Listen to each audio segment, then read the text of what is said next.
이 새벽 우리에게 주신 하나님의 말씀은 예레미야 애가 3장 1절에서 18절까지의 말씀입니다.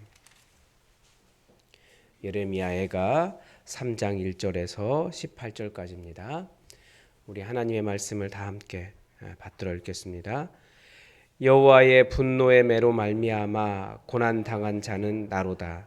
나를 이끌어 어둠 안에서 걸어가게 하시고 빛 안에서 걸어가지 못하게 하셨으며 종일토록 손을 들어 자주자주 나를 치시는도다.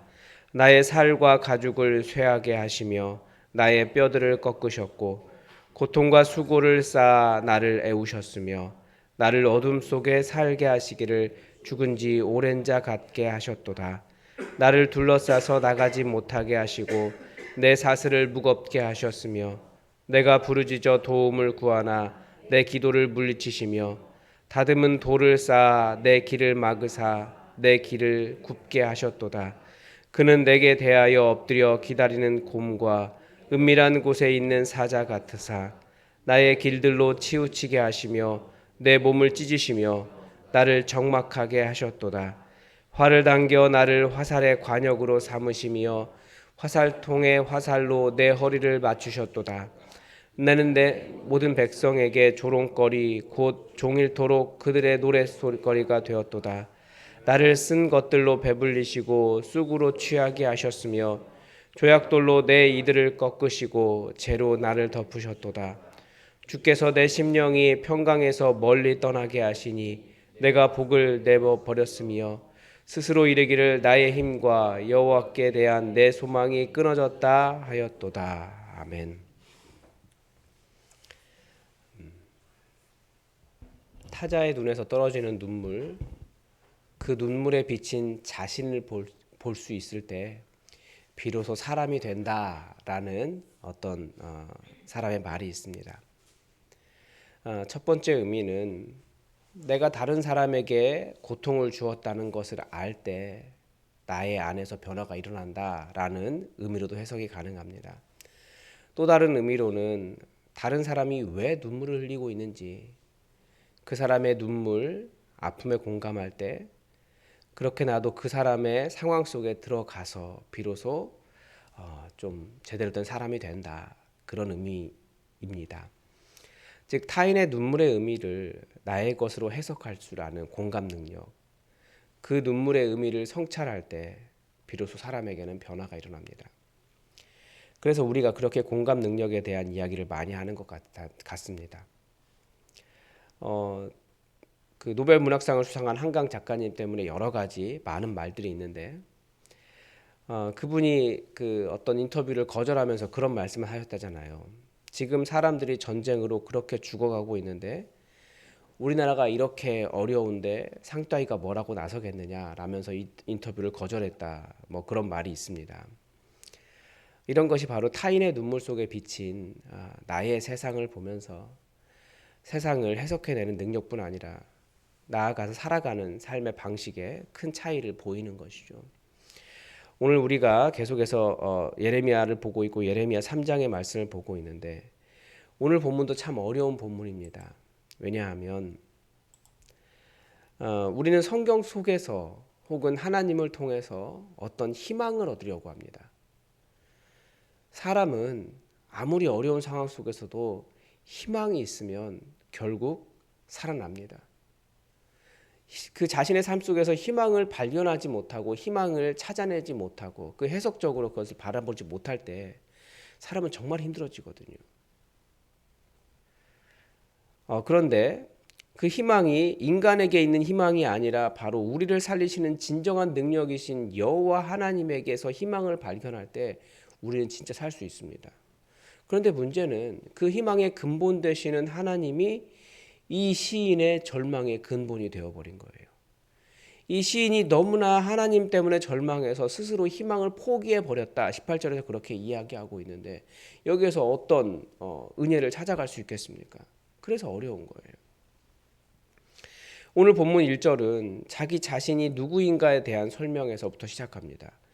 여호와의 분노의 매로 말미암아 고난 당하는 자가 나로다.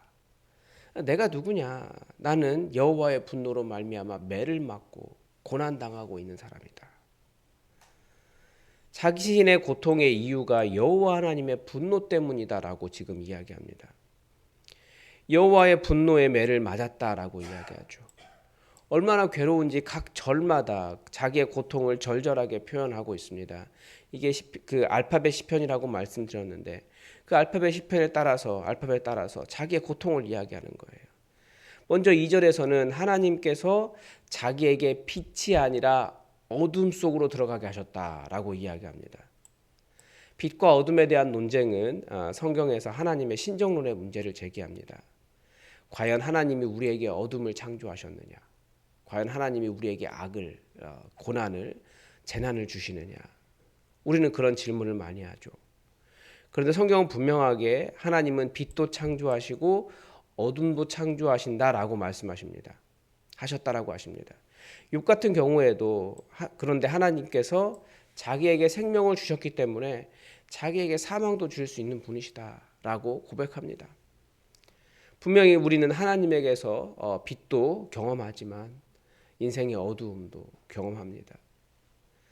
의로운 삶을 살았다고 해서 반드시 하나님 앞에서 빛을 얻는 것도 아니고 또 어두움이 없는 것도 아닙니다. 오히려 주의 말씀 따라 삶을 살아갈 때 우리는 하나님의 어두움을 경험할 때가 더 많이 있습니다.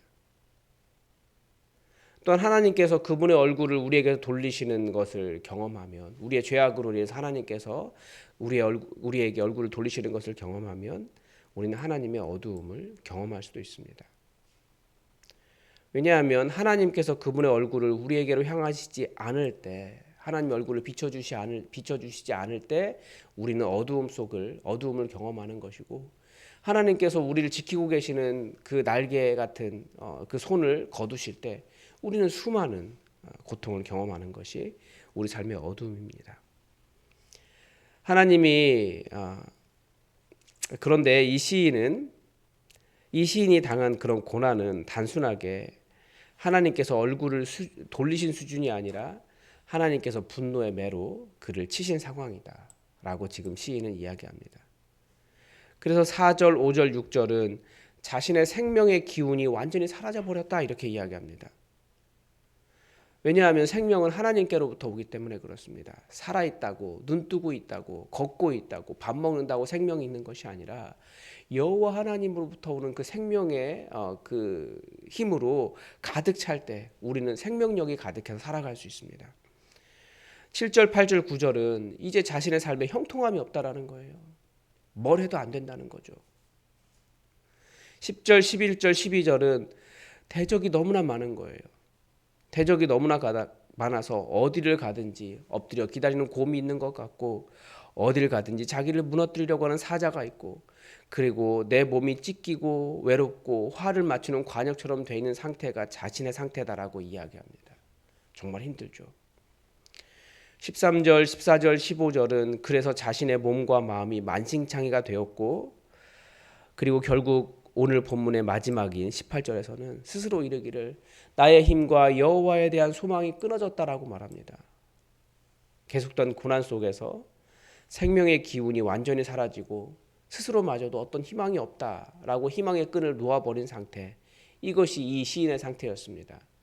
예루살렘이라고 하는 하나님의 도성이 무너지고 난 이후에 자신들의 상태를 돌아보면서 어떤 희망을 찾아볼 수 있는가, 그렇게 말한 거죠. 그러면 모든 희망이 사라진 이런 상태에서 이 시인이 할 수 있는 일이 무엇이겠습니까? 사실 이런 절망적인 상황에서 스스로가 무슨 힘을 내는 것이 굉장히 어렵습니다.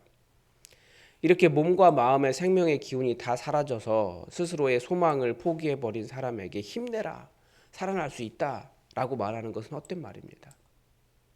힘이 되지 않아요.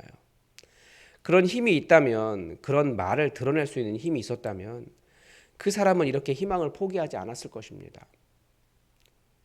그런데 뒤집어 보면 사실 지금 이 시인이 지금 하고 있는 이 일이 여전히 희망을 찾고 있는 일이라는 거죠. 이스라엘은 대부분의 신으로 섬기는 사람들은 예루살렘 성전이 무너지면서 더 이상 하나님도 존재하지 않는다, 하나님도 없어져 버렸다, 우리에게 희망이 없다라고 노래했을 것입니다. 그래서 다른 신을 향해 찾아갔겠죠. 그런데 진정한 희망은 그런 상황 속에서도 희망을 찾는 것은 바로 하나님을 향해서 우는 것입니다. 지금 이 시인이 하고 있는 일, 하나님을 향해서 울고 있는 거예요. 하나님,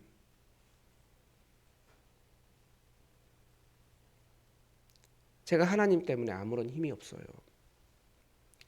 제가 하나님 때문에 생명의 기운도 다 사라졌습니다. 하나님께서 저에게서 얼굴을 돌린 것을 제가 알겠습니다. 그래서 제가 어둡습니다. 제 희망이신 하나님께서 저를 치시면, 저를 때리시면 제가 도대체 어디에서 희망을 얻고 살아갑니까? 하나님, 모든 희망이 사라졌다고 하지만 하나님 앞에서 하나님을 향해서 울 수 있다면 그 사람에게는 여전히 희망이 있는 겁니다. 사실 고난당하고 있는 자가 하는 일은 우는 일입니다.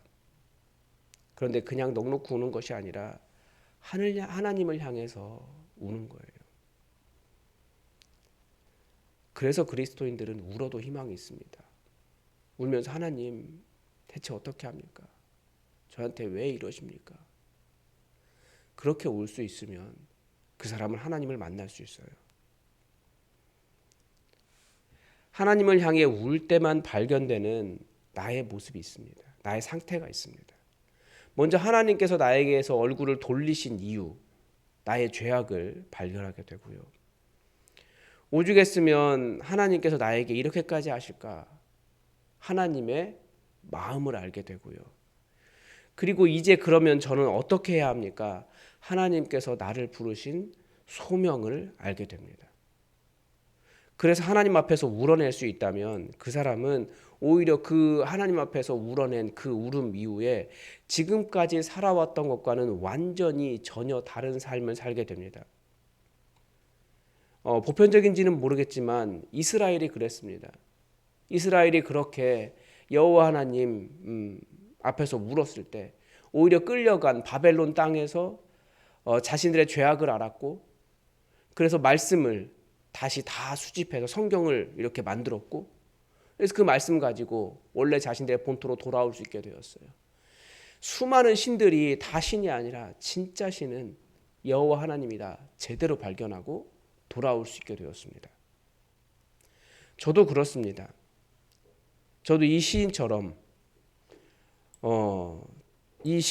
이렇게 울었던 때가 있습니다. 하나님 도대체 왜 그러시냐고. 제 인생에는 어떤 희망도 없다고 하던 시절이 있습니다. 제 어두운 자취방에 반지하 자취방에서 엉엉 울고 있을 때 하나님은 그때 그 전까지 그렇게 찾았던 하나님이 제게 나타나지 않았는데 정말 다 실패해서 이제는 하나님 원망하며 엉엉 울고 있는데 그때 찾아오셨어요. 저에게 같이 살자고 말씀해 주셨고 그래서 저는 이 사명의 길을 걷게 되었습니다. 정말 실패했다고 생각했을 때 정말 더 이상 나에게 아무런 희망이 없다고 할 때 그때 하나님을 향해 울 수 있다면 그 사람은 그 자리에서 오히려 하나님 만나고 하나님으로부터 시작되는 새로운 소명을 발견할 수 있습니다. 그래서 절대 모든 것이 끝났다고 말하는 그런 찬양이 있잖아요. 모든 것이 끝났다고 말하는 사람들의 말을 듣지 말아라. 하나님은 내가 생각하기에 스스로 희망의 끈을 놓아버렸다고 하는 그 순간에도 사실은 하나님은 우리를 바라보고 계십니다. 하나님은 우리를 향한 기대를 포기하지 않으십니다. 비록 하나님께서 치셨다 할지라도 하나님은 다시 하나님의 백성을 통해서 하나님의 일이 일어나기를 기다리고 계신다는 것을 기억하면서 오히려 가장 낮은 곳으로 내려갔을 때 거기에서 하나님을 발견하며 진정한 희망이신 하나님을 제대로 깨달을 수 있기를 바랍니다. 여러분 하나님을 향해 우십시오. 거기에 희망이 있습니다. 오늘도 하나님의 뜻이 우리에게 이루어지기를 주기도문으로 기도하겠습니다. 하늘에 계신 우리 아버지, 아버지의 이름을 거룩하게 하시며 아버지의 나라가 오게 하시며 아버지의 뜻이 하늘에서와 같이 땅에서도 이루어지게 하소서. 오늘 우리에게 일용할 양식을 주시고 우리가 우리에게 잘못한 사람을 용서하여 준 것 같이 우리 죄를 용서하여 주시고 우리를 시험에 빠지지 않게 하시고 악에서 구하소서. 나라와 권능과 영광이 영원히 아버지의 것입니다. 아멘. 여러분 우리 예수품한 교회를 위해서 기도해 주시고 환우들을 위해서 기도해 주시고 특별히 오늘 교대 JDM 학생들이 왔는데 혹시 무슨 이유 때문에 새벽 기도에 나왔는지 잠깐 이야기해 줄 수 있으면 같이 기도할게요. 혹시 누가 대표로 얘기해 주실래요? 무슨 신경의 변화가 일어났는지. 네. 요즘 기도가 필요하다는 생각이 들어서 네.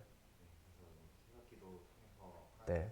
더 많이 기도하고 하나님 더 많이 네. 만나야겠다는 생각이 들어서 같이 오게 되었습니다. 그래요. 감사합니다. 우리 JDM 청년들을 위해서 캠퍼스에 또 하나님 나라가 전해질 수 있도록 기도해 주시고 하나님을 붙잡고 사는 우리 청년들에게 하나님의 큰 은혜를 허락해 달라고 성령 충만하게 해달라고 우리 기도해 주시고 더불어 우리 자녀들을 위해서 기도해 주십시오. 수능 준비하고 직장 준비하고 또 군대가 있고 또 미래를 준비하는 자녀들을 위해서도 함께 기도해 주시기 바랍니다. 우리 다 함께 기도하겠습니다.